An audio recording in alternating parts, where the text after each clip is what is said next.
Hey everyone, Leroy here with this week's video update. The good news once again on the COVID front. For the 6th week in a row, we have no new COVID-19 cases to report amongst our employee base. And the number of employees who are fully vaccinated continues to climb. We're now over 900 employees reporting as fully vaccinated. To be exact, the number is 924, which puts us right around 45% of our employee base. So we do still have a ways to go to get to where we'd like to be. So if you have the opportunity to get vaccinated, please, again, I continue to implore you to get vaccinated to protect yourself and your loved ones. I'd like to take a moment to acknowledge Juneteenth, a holiday commemorating the end of slavery in the United States, which has been observed annually on June 19th since 1866. Now, earlier this week, both the U.S. Senate and House of Representatives passed a bill to make this meaningful day a federal holiday. While the Emancipation Proclamation was signed in 1863, it wasn't until June 19th of 1865 that the news traveled to slaves living in the state of Texas. So in December of the same year, slavery was formally abolished with the ratification of the 13th Amendment. And 1 year later, Texans celebrated the anniversary of June 19th with religious ceremonies, food, and music, and over time the celebration spread across the U.S. So happy Juneteenth to everyone. Now, Coppers, we're continuing to do everything we can to create a more inclusive culture for all. Now, if you're interested in getting involved in our I&D efforts, please reach out to Robbie Yates.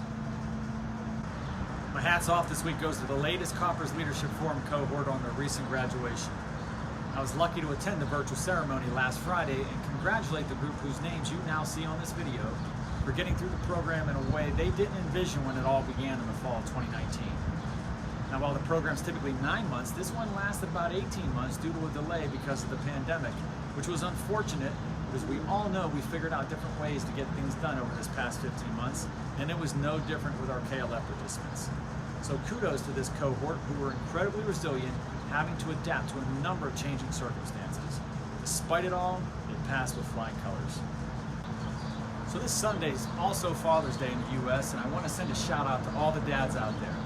I hope you have an enjoyable and relaxing day with your loved ones and they pamper you in the way you deserve.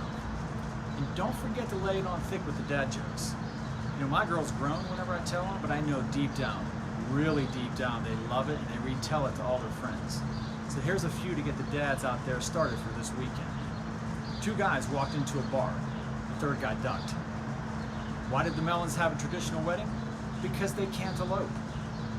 You know the last thing my grandfather said to me before he kicked the bucket? Leroy, watch how far I can kick this bucket. And my all-time favorite, since we're a multinational, multicultural company, if you're Asian going into the bathroom and American walking out, what are you while you're in the bathroom? Well, you're European, of course. So there you go, Lee and Allison. You now have some conversation starters the next time you're out with your friends. And on that note, I will wrap it up for this week and wish you all a wonderful weekend. And just say, until next time, stay safe, stay strong, and please keep your sense of humor.